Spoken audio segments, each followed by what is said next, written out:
اللہ الرحمن الرحیم الصلاۃ والسلام علیک یا سیدی یا رسول اللہ وآلہ آلک واصحابک یا سیدی یا محبوب رب العالمین۔ آج میں آپ کے سامنے نصیحت نمبر 34 پیش کروں گا جو حکیم لقمان رحمۃ اللہ علیہ نے اپنے بیٹے کو کی۔ آپ فرماتے ہیں کہ اے میرا بیٹا، اپنا مزاج درمیانہ رکھنا، اتنا میٹھا نہ ہو جا کہ تم کو لوگ نگل جائیں اور اتنا کڑوا نہ ہو جا کہ لوگ تجھ کو پھینک دیں۔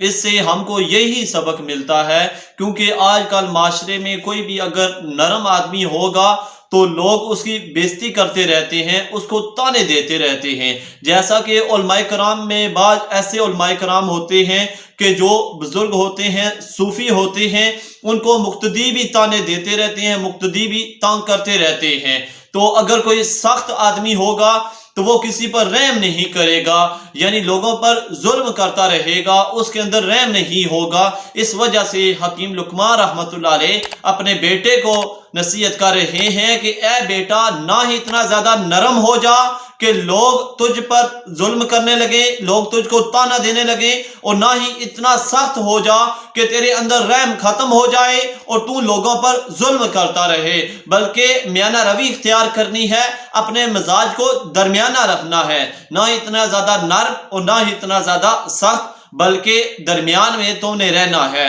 اس سے ہم کو بھی سبق یہی ملتا ہے کہ نہ ہی ہم اتنا زیادہ نرم ہو جائیں کہ لوگ ہم پر ظلم کرنے لگیں، ہم سے طعنے دینے لگیں، اور نہ ہی اتنے زیادہ سخت ہو جائیں کہ کسی پر بھی ہم رحم نہ کھائیں۔ اللہ تعالیٰ کی بارگاہ میں دعا ہے کہ اللہ تعالیٰ ہم سب کا مزاج درمیانہ رکھے۔